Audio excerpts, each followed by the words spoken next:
Have you ever been waiting for something? And you thought, man, I wish God would just speak to me. Wish He would just tell me what's going on. I wish He'd pull the curtain back and go, let me just tell you how everything's unfolding. We live in a time that makes it so hard to wait, don't we? We live in an instant culture, but that instant culture makes it so hard for us to wait. It really does. We don't wait well. But the fact of the matter is, every single person, you and I, all of us, are waiting on something. What if waiting wasn't something that we kind of grinded our way through, but it really was a gift of God? What if in the waiting, God was going to tell us something about faith? A God that is an instant God does not require any faith. What if in the waiting, God wanted to reveal something about faith? It's about our heart and our life and our character and our nature that we otherwise wouldn't see or know. What if waiting wasn't something to be ignored or to be pushed back? What if it was something to be invited in and be embraced? The waiting is not wasted if you invite Jesus into the middle of it. God is at work in your life, maybe even, especially in the moments you don't see Him. The moments He's not answering the prayer the way that you prayed the prayer. And is it possible that He's actually working all around me, but my eyes aren't seeing it? Is it possible that one of the reasons we miss God's plan is because He's not doing ours?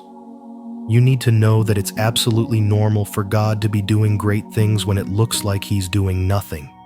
It is absolutely normal for God to be doing unbelievably amazing things in moments that look to us like He's doing nothing.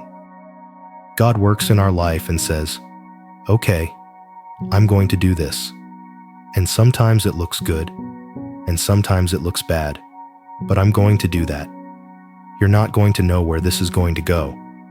I'm just going to ask you to live the next moment that I gave you the right way. And when you live that moment well, I'll give you next.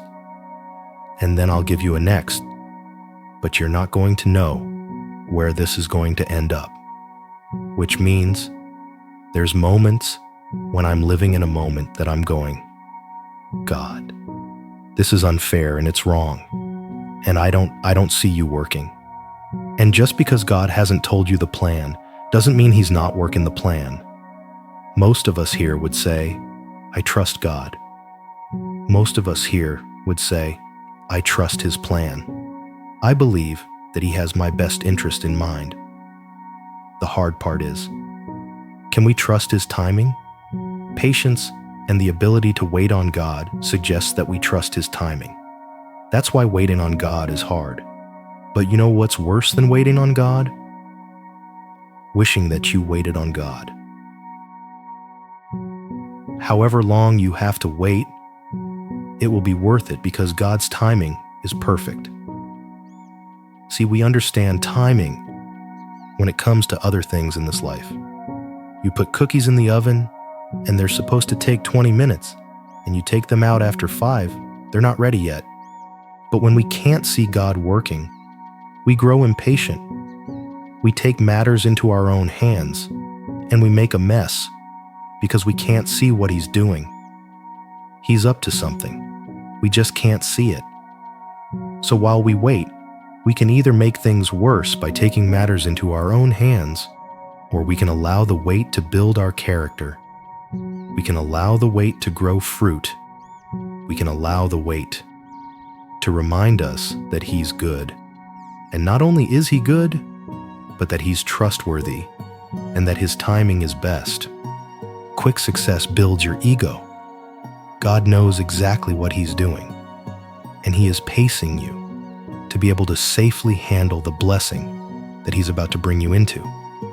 But in life, it's not that the events get easier as you get older, it's that you get wiser and you get stronger.